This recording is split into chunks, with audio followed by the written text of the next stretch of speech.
记忆中的童年动画怎么样了？说出现状可能会让你目瞪口呆，只因他们有的爆改 3D 被人疯狂输出，有的整容让人难以认出，只有少数活得不错，却已然不是童年的味道。第一部《喜羊羊与灰太狼》作为国产动画3巨头，它如今的现状也还滋润，能基本保证每年一部电影、一部正剧。不过对比小时候还是大有不同，那个时候美羊羊还没有被网暴，沸羊羊也不是小丑舔狗。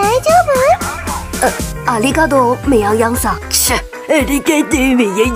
大家的注意力基本也都放在了狼与羊之间的斗智斗勇。可以说这些年的网络环境变化，让我们看待事物有了不一样的观点。至于各小羊的整容，这些倒是能接受。第二部《熊出没》，热知识，原来光头强不做伐木工，改行当导游已经7年了。早期这部动画一直围绕2头臭狗熊阻止光头强砍树展开，如今更多人关注人与自然的和谐相处，砍树便遭到了唾弃。光头强无奈选择了更加有前途的导游。第三部《猪猪侠》，在新版的猪猪侠中，我们可以看到他的颜值变高了，身材也变好了。不过大多数人并不接受这样的猪猪侠，总感觉缺少点朱奥利给的味道。看来看去，还是老版的男神最有感觉。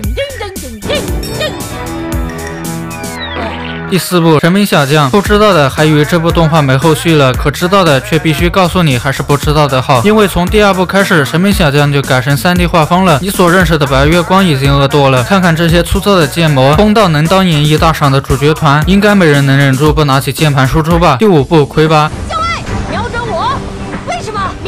需要解释。距离魁拔3播出已经近10年，可我们还是迟迟无法等到魁拔4的到来，这让我们的青春充满了遗憾。唯一的好消息就是千金树动漫还活着，还在为了后续的魁拔4做着努力，而且他们最近续上了4代魁拔迷灵的故事正在播出，相信后面资金充裕了，魁拔4也就来了。第5部黑猫警长，阿峰也是最近才知道这部40年的老动画竟然还会有更新。15年电影《黑猫警长之翡翠之心》上映，和同年出入太大，反响并不好。19年企鹅上美场芜湖动画团队联手出了2分钟的真假黑猫警长，旨在宣传企鹅手机管家。22、23、24甚至往后，每年的1月9号左右都会有一集特别篇，旨在用来致敬人民警察。第6部大头儿子小头爸爸，早期播出风评还不错，可自从2013年新大头儿子小头爸爸播出换为了3D 之后，便开始烂了，配音不行，剧情离谱，各种角色人设崩塌，他的电影更是拍一部烂一部，引得众人群嘲，到了如今都有点千夫所指的感觉了。好了，以上就是本期童年动画的近况。那么大家经常看的动画如今都变成什么样了呢？咱们评论区见。